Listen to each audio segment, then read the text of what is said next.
All right, how many I Love Lucy fans do we have? How many people are familiar with I Love Lucy? There we go. So I figured that would cover most people at least. Well, like every show like that, there are some classic episodes. And one of the classic Lucy episodes is when Ricky and Fred have taken up golf, and Lucy and Ethel decide that they want to play as well. And maybe, guys, you can think about this and think, no, golf's where I get away. Well, that's what Ricky and Fred thought. You know, oh, this was a good one. The Mashie? Come on. Wait till you hear it. Maybe that's it. But the guys didn't want the women with them. And so the women were coming with them the first time, didn't know about anything about golf. And so the guys decided, we're going to make this so complicated, they'll never want to play again. And so they begin to make up these rules. And the first rule, the first stroke, before you can hit the ball, you have to turn and ask your partner, your group, may I? And if you don't, you lose 10 points. And then the normal hit is what's called a stymie. A stymie is a name, but here's what they told them. The rule is you have to look ahead at the fairway. You can't look down at the ball. Now, if you miss the ball 3 times on a stymie, then you have a dormie, where you pick up the ball and you throw it under your left leg.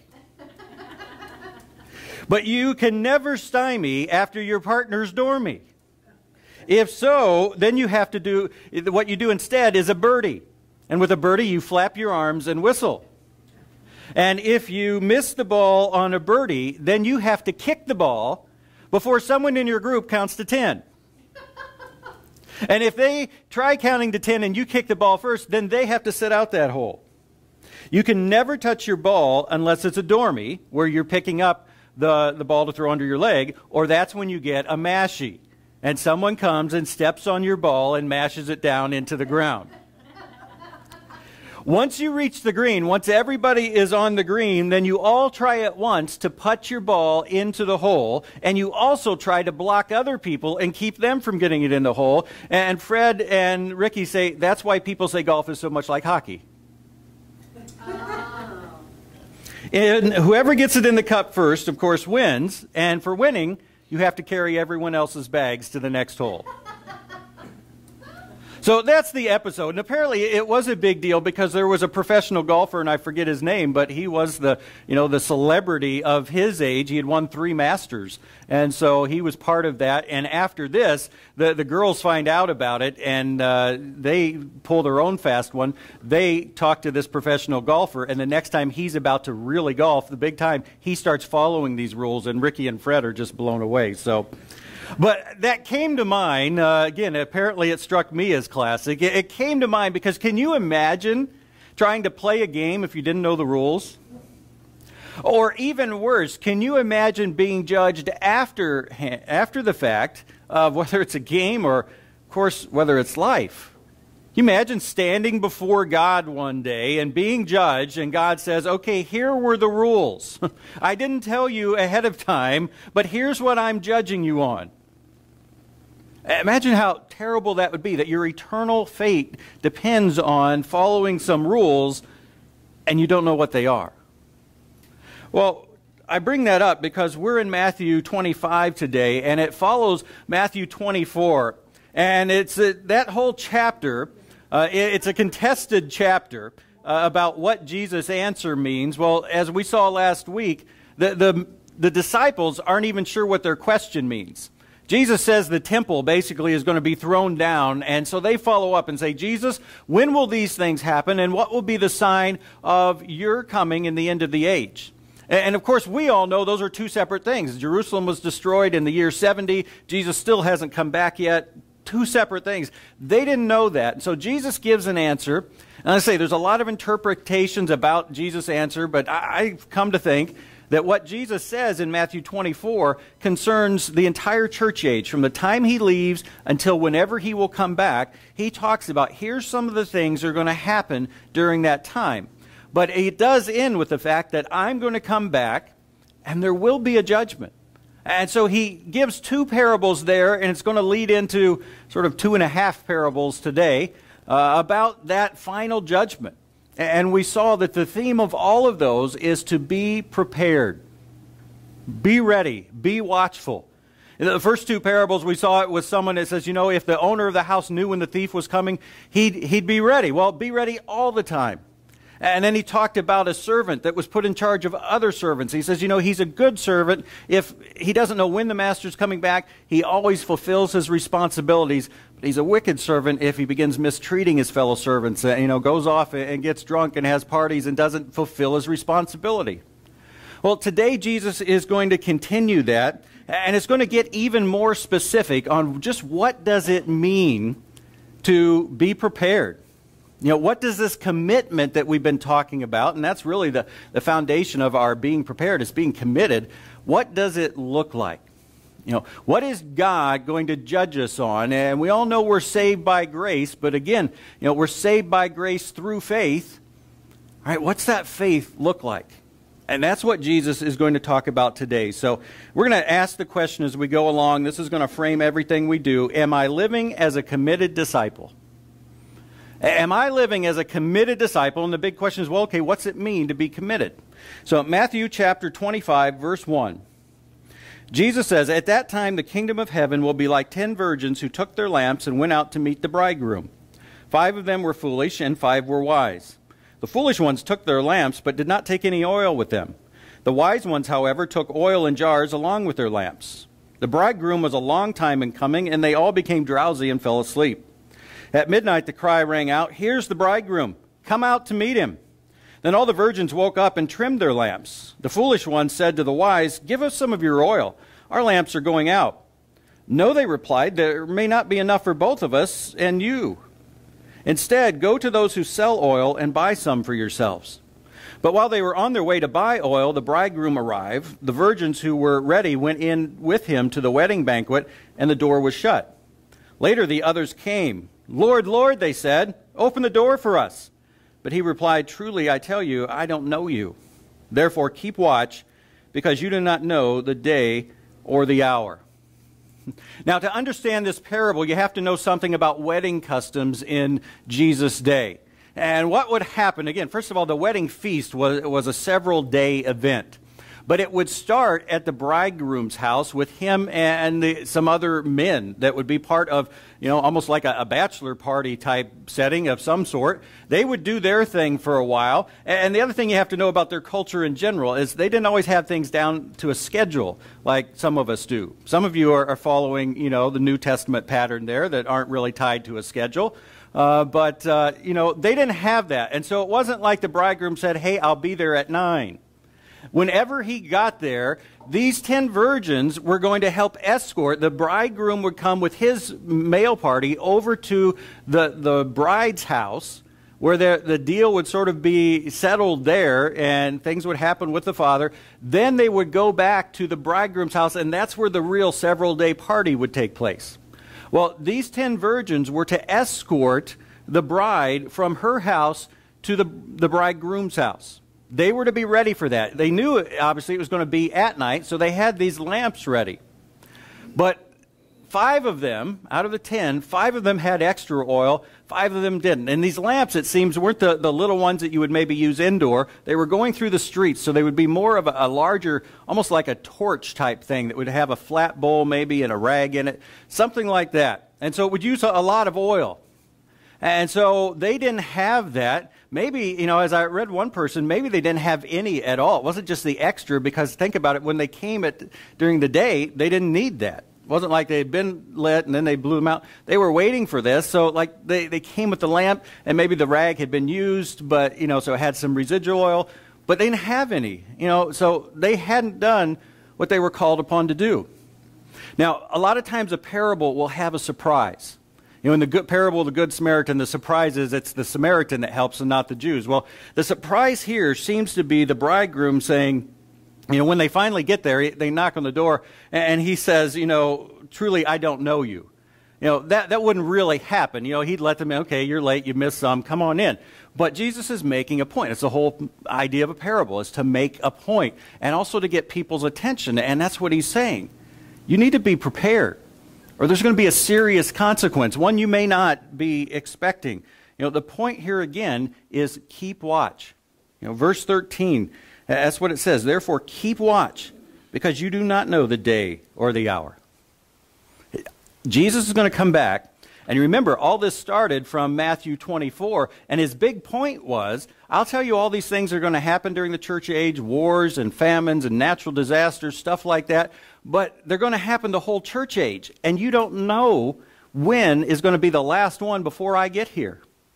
And so keep watch. Don't let this, what looks like a delay, hey, he's been going 2,000 years, what's up, Jesus?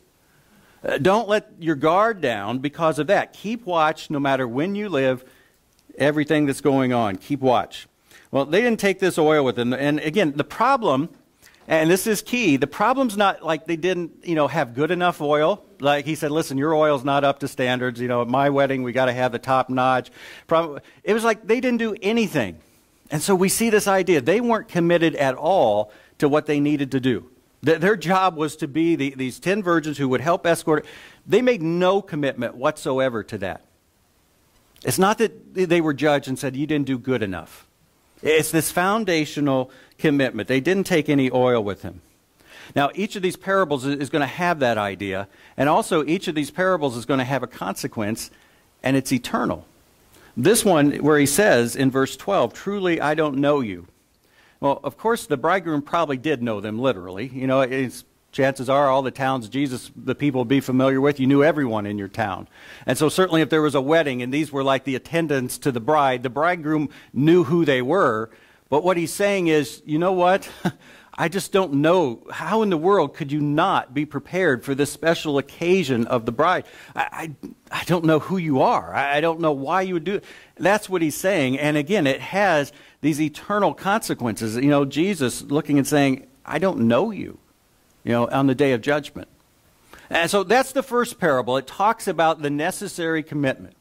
The second parable is verse 14. Jesus says, again, the kingdom of heaven, the coming of Jesus, will be like a man going on a journey, who called his servants and entrusted his wealth to them.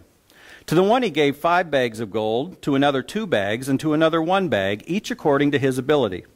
Then he went on his journey. The man who had received 5 bags of gold went at once and put his money to work and gained 5 more bags. So also the one with 2 bags of gold gained 2 more. But the man who had received 1 bag went off, dug a hole in the ground, and hid his master's money. After a long time, the master of those servants returned, and you see that idea again, after a long time. He returned and settled accounts with them. The man who had received the 5 bags of gold brought the other 5. Master, he said, you entrusted me with 5 bags of gold. See, I have gained 5 more. His master replied, well done, good and faithful servant. You have been faithful with a few things. I will put you in charge of many things. Come and share your master's happiness. The man with 2 bags of gold also came. Master, he said, you entrusted me with 2 bags of gold. I have gained 2 more. His master replied with the exact same words, well done, good and faithful servant. You have been faithful with a few things. I will put you in charge of many things. Come and share your master's happiness. Then the man who had received 1 bag of gold came. Master, he said, I knew that you are a hard man, harvesting where you have not sown, and gathering where you have not scattered seed. So I was afraid and went out and hid your gold in the ground. See, here is what belongs to you. His master replied, you wicked, lazy servant. So you knew that I harvest where I have not sown and gather where I have not scattered seed? Well then, you should have put my money on deposit with the bankers, so when I returned I would have received it back with interest. So take the bag of gold from him and give it to the one who has 10 bags. Sometimes we look at that and like, why? He's got 10, the other guy has 4. Well, the whole point was according to their ability, and apparently the one with 10 had more ability to manage more. For whoever has will be given more, and they will have an abundance. Whoever does not have, even what they have will be taken from them.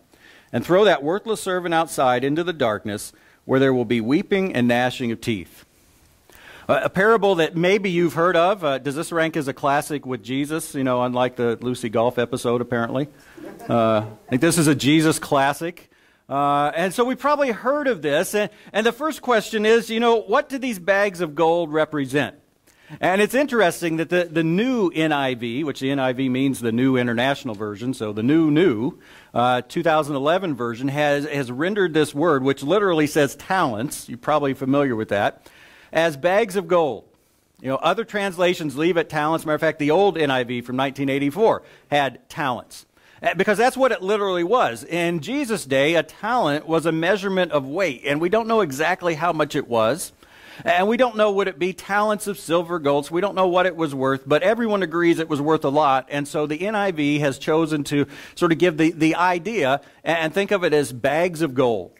We all know a bag of gold is worth a lot. 5 bags of gold is worth a real lot. So, that's the point, whatever it is. And it helps avoid some of the confusion, because maybe you've always heard this parable preached, and it has to do specifically with my talent, because that word, which had nothing at all to do with skill and ability back in Jesus' day, but it's been used that way today. And we're going to see it has a little application, but it don't limit it to that. What's this represent? Well, here's my thinking. These parables go together. The parable we just looked at talked about commitment in general.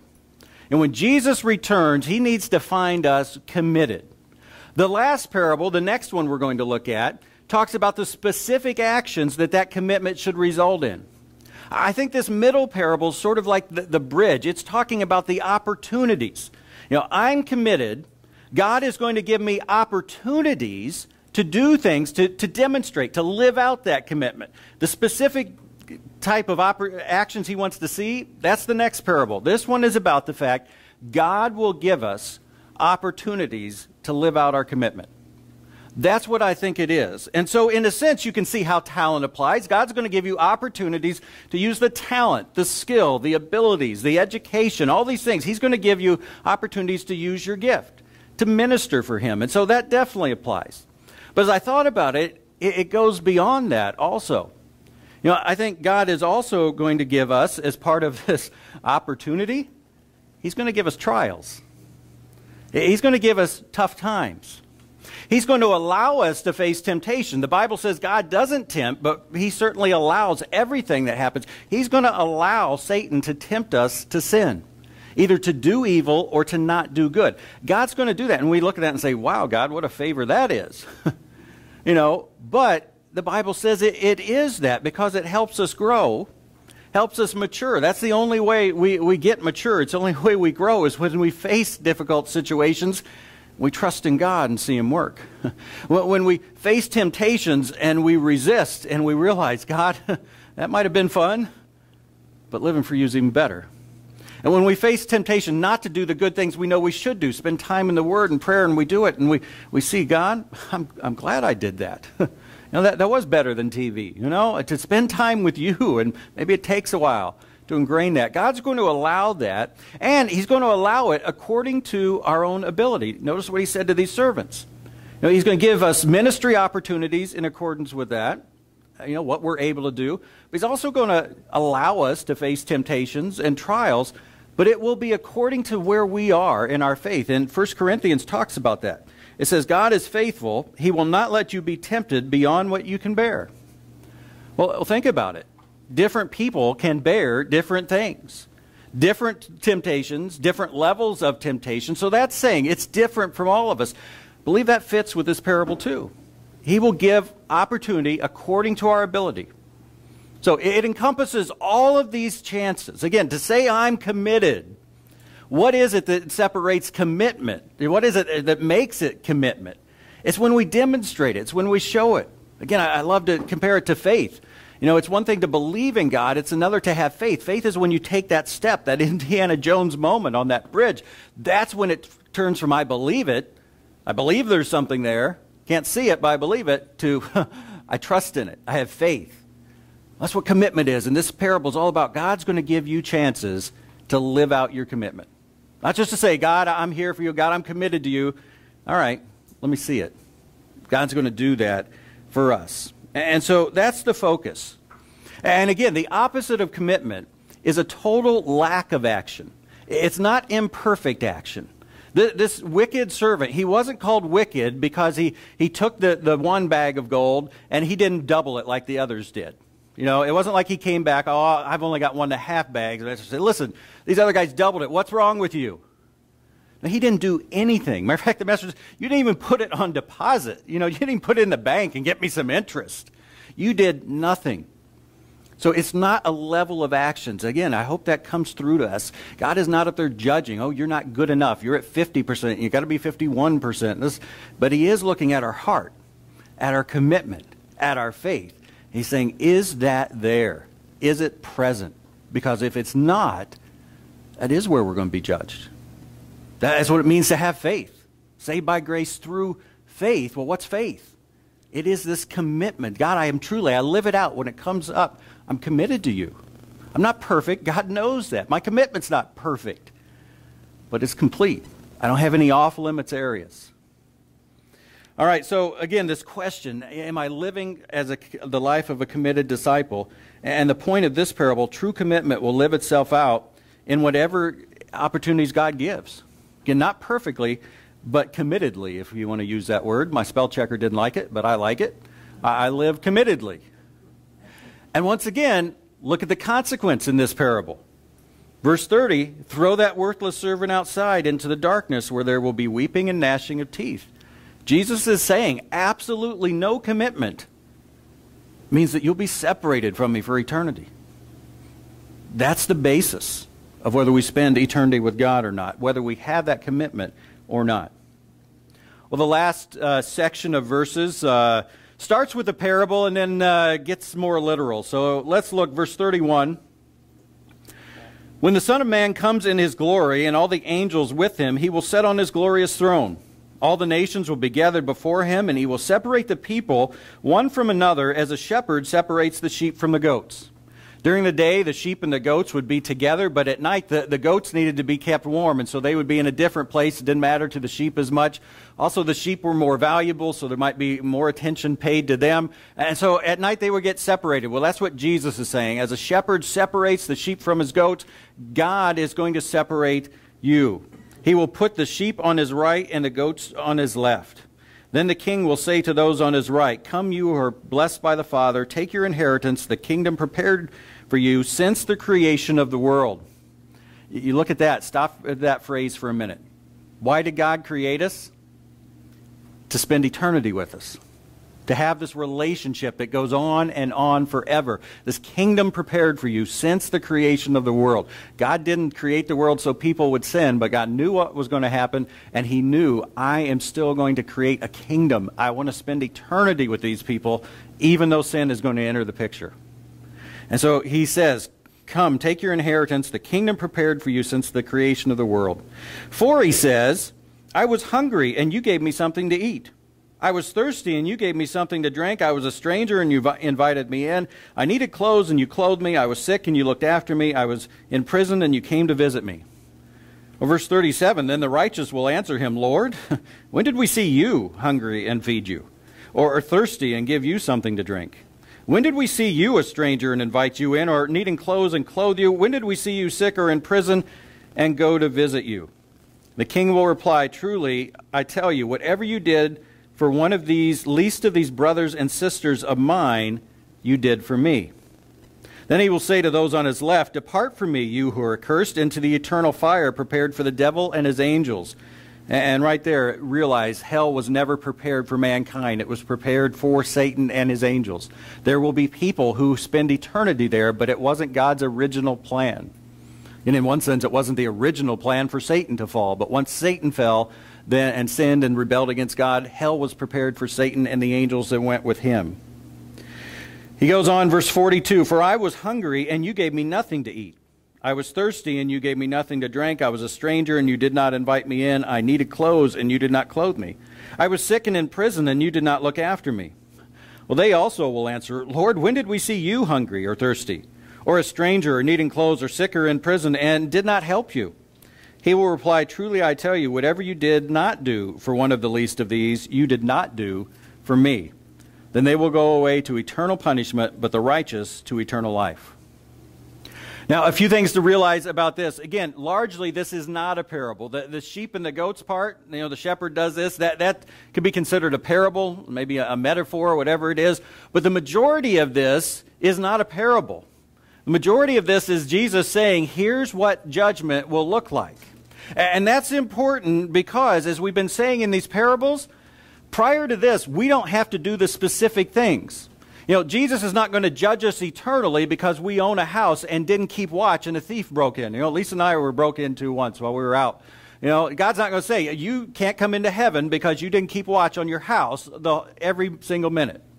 You know, we can't look and say, you know, I've never been a servant over other servants and mistreated them, so I must be good, I'm getting into heaven. You know, we can't look at the parable of the 10 virgins and say, you know what, I've never had to wait on a bridegroom and, you know, ran out of oil, so I'm good. You know, I've never been entrusted with bags of gold and buried mine, so I'm good. No, they're parables. And the point is, whatever you are entrusted with, whatever your responsibility is, you need to do it. You need to be committed to that purpose. That's the lesson. Be committed. And for us, of course, it's be committed to God. But here it's not a parable. Here we do need to do these things that Jesus mentions. We need to take care of the needs, and specifically, as he talks about these good deeds, we need to take care of the needs, as he says in verse 40, whatever you did for one of the least of these brothers and sisters of mine, you did for me. Now, that doesn't mean we ignore people who aren't Christians, not in the least. Again, that's part of a connection, building a relationship. But what it does do is it puts the priority on fellow Christians. As fellow Christians have a need, you need to take care of them. And he lists some of the needs. I was hungry and you gave me something to eat. I was thirsty, you gave me something to drink. Stranger, you invited me in. Needed clothes, you clothed me. Sick, you looked after me. I was in prison, you came to visit me. Again, read this parable in light of what we saw last week. The entire church age is going to be characterized by wars, by famine, by disasters, by persecution of Christians. This kind of stuff was and is going to happen to Christians. And he's saying, when you have a chance to help Christians with these physical needs, do it. That's what he's talking about, of being committed. And you see this flow here. You see this progression. You need to be committed. Okay, God will give you opportunities to live out that commitment.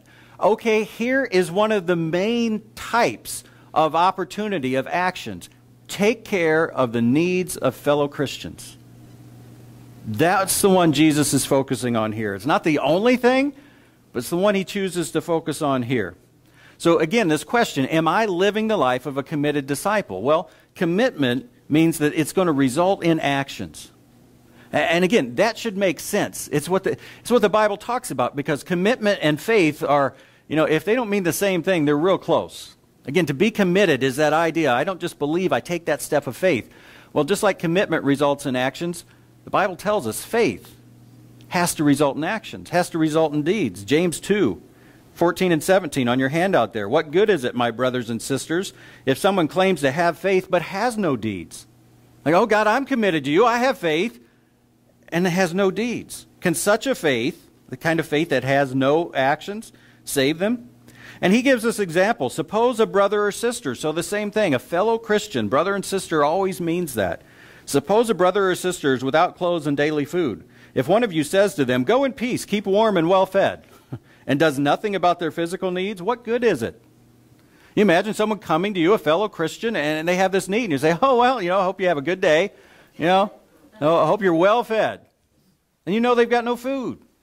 Hope you stay warm. You know they've got no clothes to keep them warm. He says, in the same way, faith by itself, if it is not accompanied by action, is dead. Again, we're saved by, you know, as we said, we're saved by faith alone, but the faith that saves us isn't alone. God doesn't look at your level of deeds. He doesn't say, oh, you didn't do enough. You didn't give them enough food. You didn't give them the right kind of clothes. You know, so you're out. But what he does say is, you've said you're committed to me. I've given you opportunities to show it. What'd you do with it? And he doesn't, again, judge us on how well we did. He's just like, did you do something? Because if you didn't, then you aren't committed. You don't have the faith that receives grace. You don't have the faith that receives grace. And we're not judged on how good or bad we are. We're saved by grace, but we receive grace when we make a commitment, a faith commitment to God. It doesn't have to be perfect, but it has to be real. And so the point is, the key focus of living out our commitment, our actions, is meeting the needs, what Jesus is saying here, of fellow disciples. And we don't ignore non-Christians, but we never, ever ignore Christians. Now, does that mean you give everyone just what they need? There's some irresponsible Christians, and they need to be dealt with in that sense. Pouring more water in the bucket if there's a hole in it doesn't solve the problem. But it does mean we take care, we deal with it, we work with whatever that is, whatever's best. Jesus gives physical examples. In his culture, that was the main thing. We meet physical needs, we meet, emotional, mental needs. We try to help other believers in any way we can. And again, Jesus says, here's the consequence. If you don't have the commitment, you're going to be judged on. He says in verse 46 that to those people who don't, they will go away to eternal punishment, but the righteous to eternal life. There's an idea that's crept up recently, like the last 10 years or so, that says heaven, it's among Christians, it says heaven is going to be eternal, but hell won't be. The people that don't go to heaven will go to hell, but it'll be a limited time. It's called the annihilation view. At some point, they'll just, go out of existence. And in one sense, you almost wish it was true. I mean, I hate the idea of someone spending eternity apart from God, but it doesn't fit the Bible. And here's a key verse, the exact same word. If the punishment is for a limited time, well, then the life, eternal life, is for a limited time. The exact same word modifies them both. The punishment's going to be as long as the life. We know that life, eternal life, is going to last forever. Punishment's going to last forever too. That's the consequence. Well, you take all these three parables and you look at them together. The overall point, as I see this, is that life as a disciple in the kingdom demands being ready. It demands being prepared. Again, it demands this commitment that we've been seeing over and over and over through Matthew. It demands living out our commitment in the opportunity God gives or allows. Life as a disciple in the kingdom demands being committed, living out that commitment. And so as we ask this central question one more time, am I living as a committed disciple? Well, again, our first question prior to today might have been, well, what's it mean to be committed? Yeah, I think I'm committed. Well, what's it mean to be committed? Well, Jesus gives some specifics. It means you meet the needs of other disciples. You meet the needs of other Christians, other disciples that you're aware of, that you come into contact with. And this tangibly shows that. And really, what you're doing is, you're showing love, aren't you? And I thought about it. How well does this fit what we've seen in Matthew? You remember in Matthew 23, Jesus is asked the greatest command, and what's he say? Love the Lord your God with all your heart, with all your soul, and with all your mind. This is the first and greatest commandment, and the second is like it. Love your neighbor as yourself. All the law and the prophets hang on these two commandments. Well, haven't we seen that in Matthew? It starts off with worship. Love the Lord your God. Focus on him. And now we're seeing this, all right, live out that commitment by focusing on other people. Love God, love others. That sums it up. That's what we're to do. Well, each week as we go through a passage, again, I'm convinced there's always a root problem. If there wasn't, we'd all just shake our heads right now and we'd go out and live this and we'd have it down. We'd check it off. We'd move to the next thing. But I don't know about you, but I rarely can check something off and just move to the next thing. And even though this all makes sense, what's the root problem that maybe you've heard this before, and I have. I'm still trying to get it. What's the root problem? And I looked at these stories, and I thought, what's common to all three of these stories? The virgins, they're part of the bridegroom's wedding. The servant belonged to the master, and even the goats, as it starts with the parable, they belong to the shepherd. The goats and the sheep belong to the shepherd. That one's more of a stretch, but it's still, they all had a connection to the bridegroom, to the master, to the shepherd. But in verse 12, the bridegroom says, truly I tell you, I don't know you. Not that I literally, I've never seen you, don't know your name. No, there's no connection. There's no relationship, no real connection.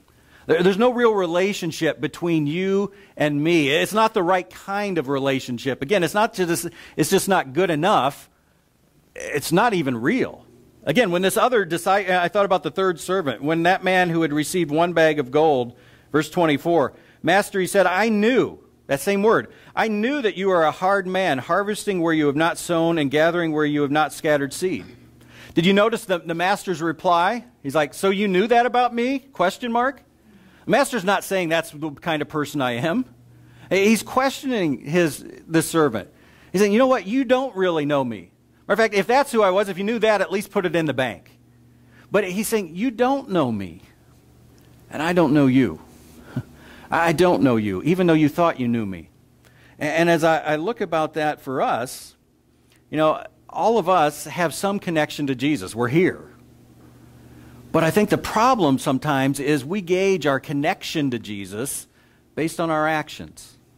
Listen, God, I showed up for church on Sunday. I gave some money. I read my Bible. I post Bible things on Facebook. I talk to you sometimes. I never do these really bad. And we look at our actions. And we sum up our actions. You know, okay, I do these good things. I don't do these bad things. Yeah, God, you and I, we've got a relationship. Well, that's not the basis of a relationship that Jesus has been talking about. It's this commitment, this foundational commitment. Again, otherwise it's work-based. You know, and it's the sum of our good and bad. And matter of fact, if you have the sum of your good and bad, it allows you to totally ignore some areas. I know some Christians. God, I do this, this, and this for you. I don't do this. Yeah, I know I do that. But hey, when you look at the overall, God, I'm on the plus column. You know, I'm up above. It's all based on our works. But the key to overcoming this is to realize that God's idea of a relationship is based on our heart. It's based on our commitment. Are you fully committed to me? Not perfectly, but you don't have any areas that are off limits. When you have opportunities to show that commitment, you live it out, whatever that opportunity is. You don't live it out perfectly. No one will. But you do live it out. You don't just ignore some opportunities. You don't just say, God, I'm purposely choosing not to live for you in that area, but look at all this other stuff. Now, that's based on our works. It's not based on our commitment. And the Bible puts the focus, again, on that deeper foundational relationship. John 15, I put the verses there. Jesus said, remain in me, as I also remain in you. No branch can bear fruit by itself.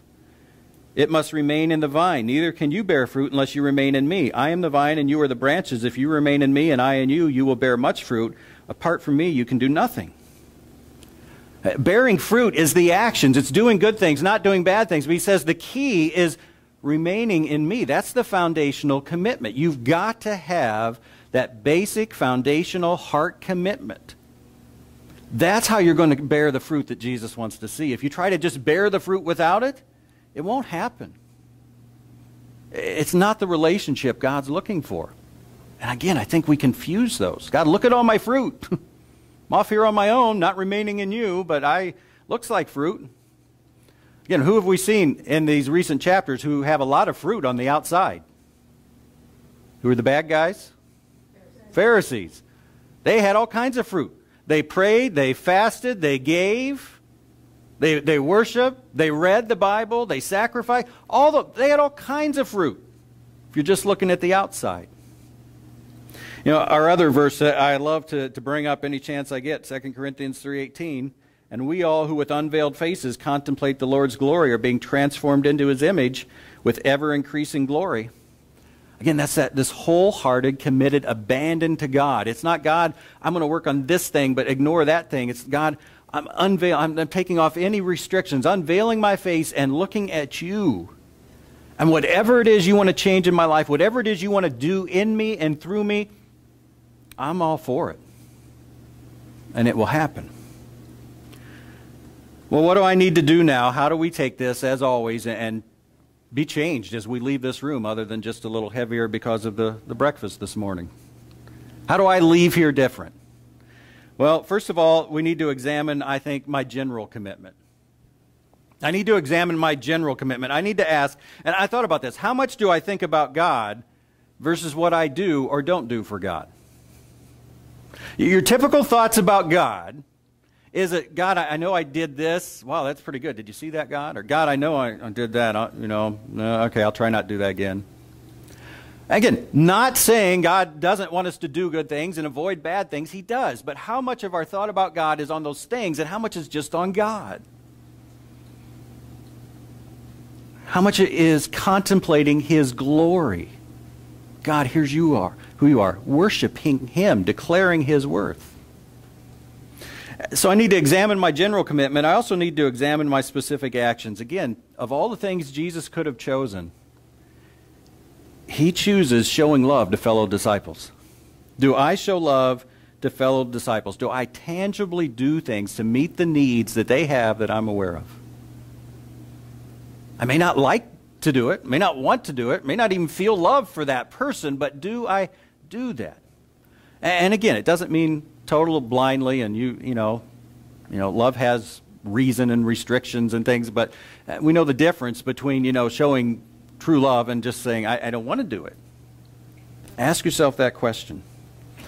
And then what will it look like? As we begin to put this in practice, well, Jesus said in this parable what it would look like. Verse 21, the master replied, well done, good and faithful servant.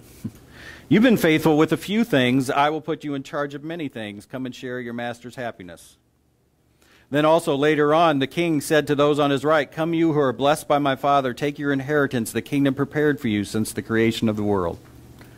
That's what this is going to look like. It's going to look like God the Master saying, well done. And again, not because you were at 83% goodness, versus that guy over there that's at 70% goodness. No, you're committed to me. You've said, God, we've signed our name to that blank sheet. He says, that's what's well done. I'll work in you and work through you if you do that. I can't otherwise. Because if you won't sign to a blank sheet, then you really haven't given me control. If you only give God control of certain areas, you haven't given him control. You're still in control because you're telling him which areas he can have. We'll give it all up to God. He says, well done. Oh, and let me entrust you. Let you experience more and more of this Christian life. And again, it's not because God says, I'm not going to let you have it. He says, I can't let you have it. I give according to your ability. You aren't there. You aren't mature. You aren't surrendered enough for me to give it to you. When we are, well done. You get to enjoy this abundance because you're ready to. Well, every week we end the sermon time with start the discussion there, and about half the time or more I don't have any certain discussion starter. I got an idea here, but I don't want to totally focus us. So what do you think? This is the time. What have you been seeing as this theme has been unfolding for weeks? What do you see today? How do I put this into practice? I did have the question, how do we focus on commitment and heart without ignoring our actions? I think we can go to extremes. I know I can be prone to that. Like I'm all focused on actions and forgot about heart. Oh, I'm supposed to focus on heart. Okay, I'm all focused on heart. Like the actions aren't there. Oh, but my heart's with you, God. How do we keep the balance that says a heart committed to God will result in actions?